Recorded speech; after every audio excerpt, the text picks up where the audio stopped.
This is my anti-course group message for students of Course in Miracles. I never sought out groups.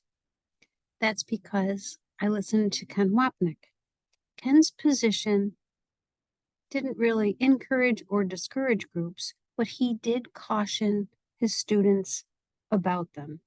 He never endorsed any group, and I'm certain when he was teaching classes in Roscoe, when he was teaching classes in Temecula, there were already many, many course groups in existence. He never once endorsed any group anywhere in the world.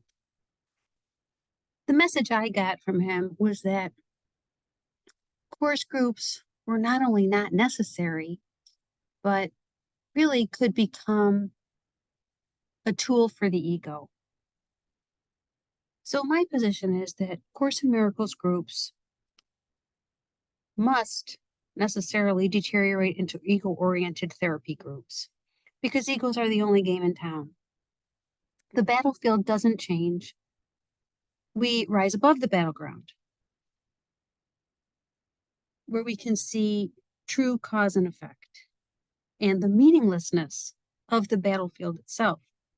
So groups would just be another opportunity to rise above a battleground. The reflection of choosing the Holy Spirit thought system is an experience. It's not a symbol, not a form, not a figure. So I really question the goal or purpose of any Course in Miracle group. I promote Ken's lectures or any lecture series as the only way to learn A Course in Miracles, aside from studying the book itself.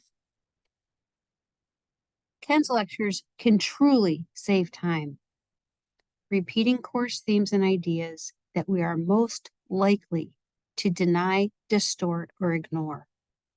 Those ideas that our eyes gloss over because they don't feel pleasant, they don't seem pleasant, because we identify with the ego thought system. It's a direct threat. The course is a direct threat to what we believe we are. And we are cherishing and attempting to preserve our dream. That's an important realization. So in A Course in Miracles group, the magnitude of the course is diminished. It is felt in a Ken lecture because he is talking about aspects of the course that involve what an ego is, what the world is, what they seem to be, and special relationships, special love, special hate as being identical. So attempts to set the course ideas into earthly frames diminishes the course, denies the message, and it doesn't make us happy. Because the foundation of the world is a thought of murder, hatred, sin, guilt, and fear. It's not a small thing to question reality, to question the underpinnings of our world. I just don't see how that can be done in a group setting where there's a roundtable discussion, where, I don't understand what the gain is in a group. So it will most likely devolve into discussions on specific stories. And yes, even though the dream is the royal road to the unconscious mind, it's also true that the royal road is how we see the forms, figures, and symbols, how we interpret them, not for what they are. So a course group that involves telling your stories and telling how you attempted to apply the Holy Spirit's thought system to a specific scenario is actually has nothing to do with the course at all. Because the course is not about specifics. It's about cause and effect.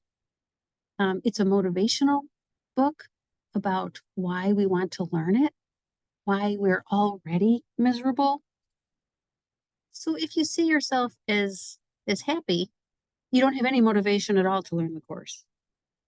How could you be made ready, safe through sight of all your misery? And Jesus brings that into awareness. What we have denied about this world ourselves.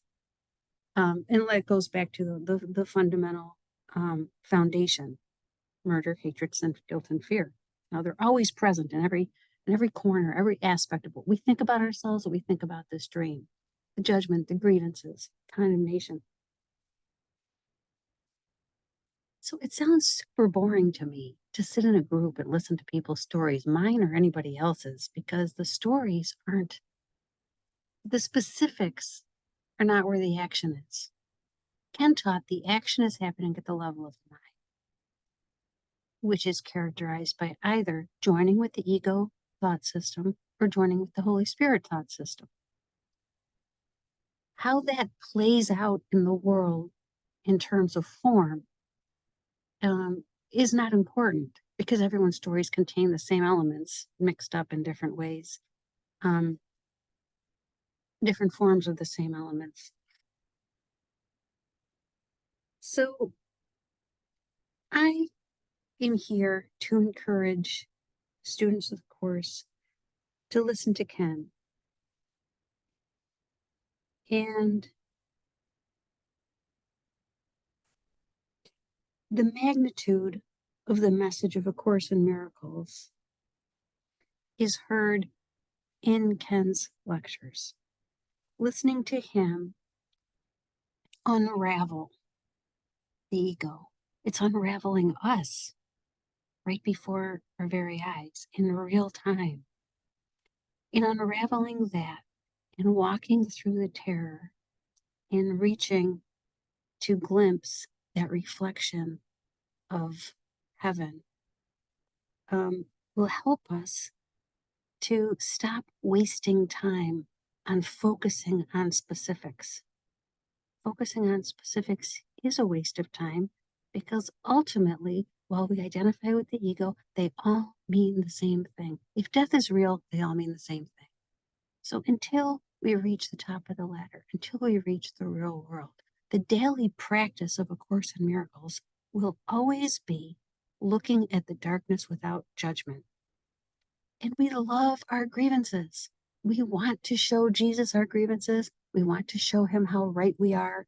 We want to believe he agrees with us about the people we think are the bad ones, about what we believe is bad about ourselves and others, what we believe is good about ourselves and others. So we're really looking for that kind of camaraderie that we're not going to find in the Course, because the Course peels away those layers of deception, starting with the face of innocence.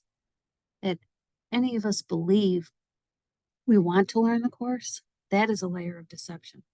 If we don't understand how much we cherish the dream, that's a layer of deception. That is the face of innocence. Because in that lack of recognition, we are saying, you did this to me, God. I'm not still here because I cherish the dream. I don't experience myself as a body in a world, in my little clay house, because of a decision I made. So if it's not my decision, which would mean I cherish the dream and I'm trying to perpetuate that dream with everything I think, say, and do, and what I believe about those things, those forms, what I think, say, and do is a bunch of forms, symbols, figures. If I don't accept responsibility there, I am pointing the finger at somebody else. It absolutely has to be true. And ultimately, of course, it's God or Jesus. So that level of responsibility is not possible in A Course in Miracle group, where you have to engage in social niceties.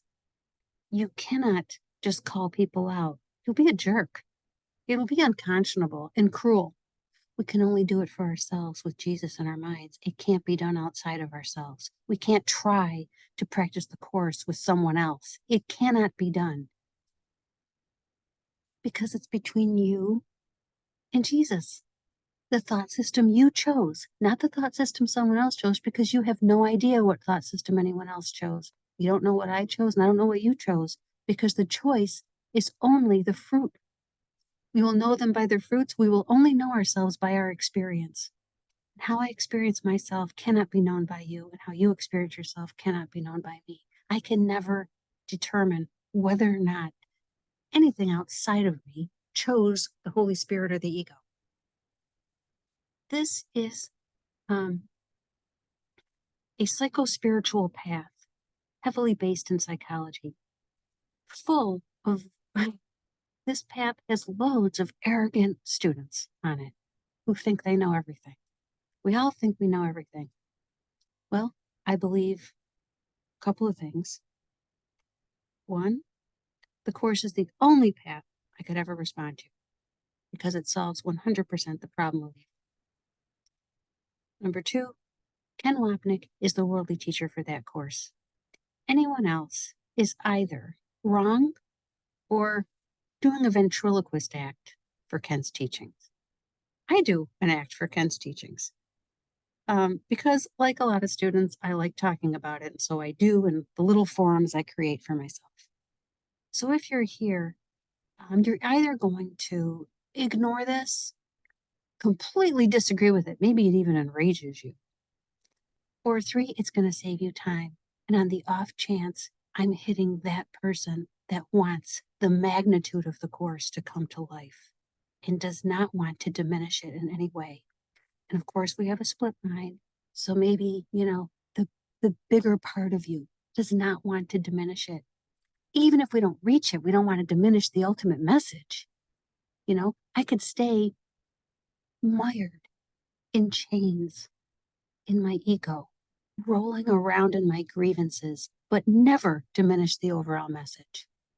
I can just look upon myself and say, I'm too scared to make a move. It is not a requirement that the message be changed, distorted, bastardized. So listen to Ken Wapnick and allow the magnitude to come into awareness, and you will have an experience of that magnitude. Thank you.